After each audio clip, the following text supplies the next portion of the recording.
Merry bowl season and welcome back to the Lines College Football Podcast. I'm Brett Gibbons with TheLines.com, breaking down 3 bowl games on December 29th and January the 1st. Before we get into it all, don't forget to follow The Lines on Twitter at TheLinesUS, and I'm at Road to CFB. Check back in with our other show where I have Kelley Ford on. We're breaking down the college football playoff, New Year's Six, and of course, the national championship game that is on tap here. And be sure to check out our other full lineup of shows, including Beat the Closing Number with Eli Hershkovich and Mo Nuara, and the Lines Megapod featuring Steven Andres and Matt Brown. I'm going to start here with the Arizona Bowl, the Barstool Sports Arizona Bowl between Toledo and Wyoming. The Cowboys are 3.5-point favorites in the game, carries an over-under of 44.5 points. This one kicks off Saturday at 4:30 p.m. Eastern on the CW. This one comes from Arizona Stadium in Tucson, making it one of 13 bowl games to be played in a primary FBS stadium. Now, Toledo is down a lot. A couple of their top players, of course, quarterback Daquan Finn, MAC Offensive Player of the Year Penny Boone at running back, and their best offensive linemen all hit the transfer portal. I'm not sure if star corner Quinyon Mitchell plays. He is bound for the NFL, but he hasn't said anything about not playing so far, and for the life of me, I can't find an update on that. So if you have the update, let me know, but I kind of don't think he plays. Tucker Gleason gets the start at quarterback. He did play a bit last year, has 12 career passing touchdowns and 3 interceptions. He's plenty experienced. He's a plug-and-play. He's not Daquan Finn, but I think he's one of the more serviceable quarterbacks to be able to step in for their starter here. Wyoming on the other side, their head coach, Craig Bohl, he's going to retire after this game.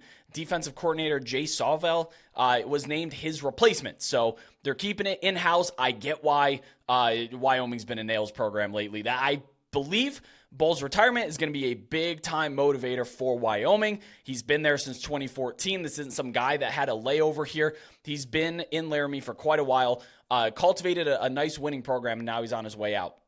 Wyoming did open at +1. But all those opt-outs moved the line quite a bit, of course. Now the other coach, Jason Candle, he has been atrocious in bowl games in his time at Toledo. He's 2-4 outright, failed to cover last year against a really, really short-handed Liberty team, almost lost that game too. He's lost big time, badly, as big-time favorites on a couple of occasions as well. Craig Bohl on the other side brings his teams ready to play in the postseason regularly. They're one of the more dependable bowl teams as of late. I know there was a lot of good numbers to be had. You know, you had Wyoming on the other side of 3, even the other side at 0, but I'd probably still lean the -3.5 at this stage. I know that there are better numbers out there. I have one of the better numbers. If you do, that's also a great bet, but if you're looking for a last-minute thing, I'd probably still lay the 3.5, even though I don't love laying it on this side of a key number. If you're looking at totals, this one has a low total. Totals under 50 points this bowl season are 7-4-1 to the over, with one of those unders, App State Miami, being just a complete washout. And this is going to be a weather-behaved game. It's not going to be some sort of washout or anything in the desert there. So if you are looking at those kind of deals, these lower scoring bowls tend to score more than their point total. Both teams season long have good defensive numbers. They run a slower pace, and they're of course missing some offensive keys here, but they've also allowed points in games. You look at Toledo gave up 31 to Bowling Green. So I do believe that I lean over 44.5 points here, and I'd probably still take Wyoming -3.5. Moving on to the ReliaQuest Bowl between Wisconsin and number 13 LSU. The Tigers are 10-point favorites, and this game carries an over-under of now 56 points. Kicks off Monday, New Year's Day, at noon Eastern on ESPN2 from Raymond James Stadium in Tampa. Heisman winner Jaden Daniels, he is not playing in this game, of course. He's on to the NFL. He's done all he needs to do for LSU, and now he's going to be an NFL quarterback. The line dropped in reaction from that, from LSU -11.5 at open to -7, and now we're seeing it rebound quite a bit in favor of LSU. Brian Kelly said that both their wide receivers are star wide receivers, Brian Thomas, Malik Neighbors. They should play in the game, although Neighbors has been absent for at least a practice during the bowl swing. I would keep an eye on him. He may be a late opt-out, if at all. But again, Brian Kelly said he expects both of them to play. Mekhi Wingdo, the star defensive tackle, he's reportedly going to return for this game. He hasn't played since week 8 with injury, but enough time off. He may be healthy enough to go here. Wisconsin, Oh boy, the running back room is pretty much empty. Star running back Braylon Allen, he opted out. Ches Malusi is out for the season, but he will return next year, but he's not playing in this game. Jackson Acker, he played in week 13, he missed week 13, but he is listed on the depth chart. He's been banged up late in the year, so he's got plenty of time to recover, but if he's not playing 100%, Wisconsin has 0 running backs in their room that are 100%.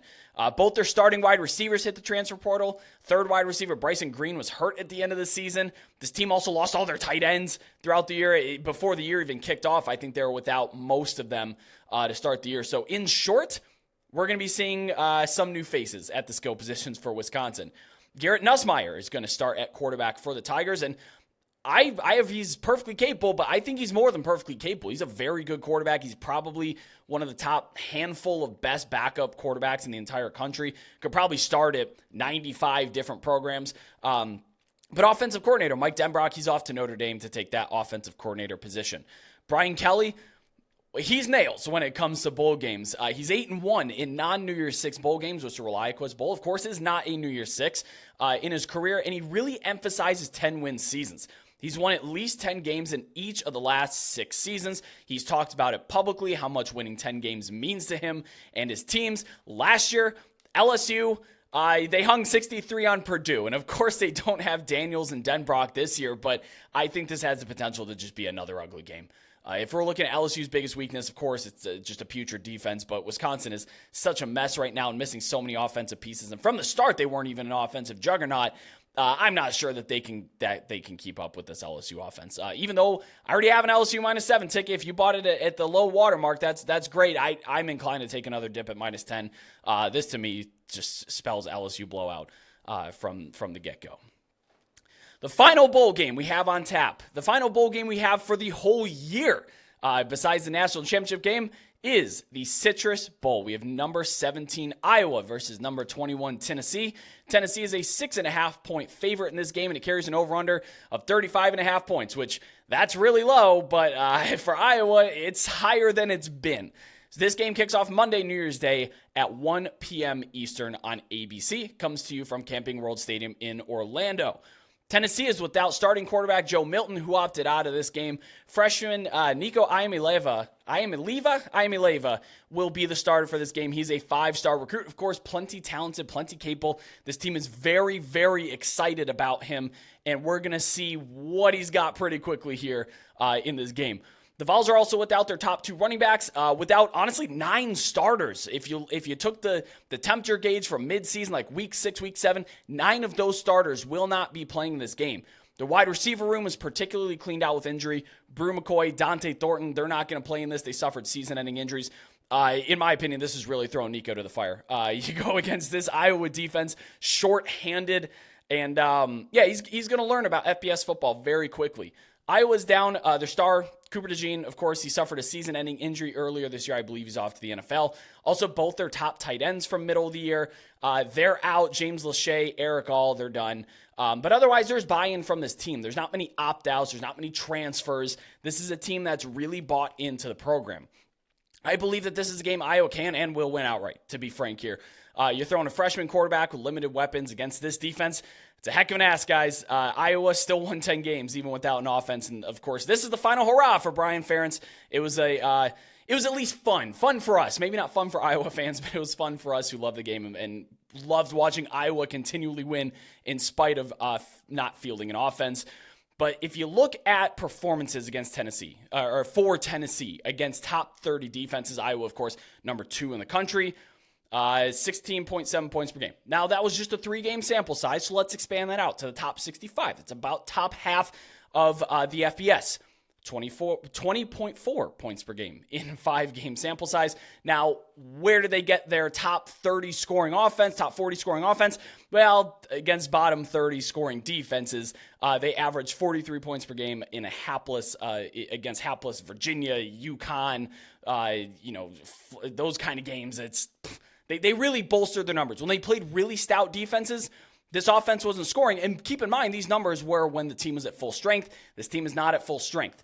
Kirk Ferentz, he's won 4 of Iowa's last 5 bowl games. The only reason I'm not taking the under in this total is the threat of defensive and special teams touchdowns from both sides, not just Iowa, but Tennessee. If Iowa, Iowa's and they give up a fumble return for a touchdown, if you want to bet the total, go ahead and bet the under. I'm not, just because of the explosivity on defense and special teams, but I'm taking Iowa outright. I'm taking them on the money line. I believe that they win this game. Well, that's it. That is our bowl preview for all 42 bowl games. Stay tuned for the national championship preview. I'll be back here with Kelley Ford breaking that down just after we find out who is playing in it. But hop on over to our Discord server where you can connect with over 4,000 sports betting fans and get live updates in our college football channel. There you can join a sharp and very active community. Even throughout the offseason, we'll be talking about stuff in there. But don't forget to subscribe to the Lines YouTube for college football odds and betting videos. That promised national championship game, go check out our New Year's 6, our college football playoff. We'll be here throughout the offseason kind of breaking things down, but be sure to check out all of our other shows. We got a very, very sharp, I love the people I work with. They're very sharp, very, very intelligent people. Go check out NBA, NFL playoffs. We're talking MLB, everything you could possibly, college basketball, of course. Eli Herskovich on college basketball. Check those out and leave us good reviews if you like this show and the other shows. But thank you so much as always for watching. I'm Brett Gibbons. I'll see you next time.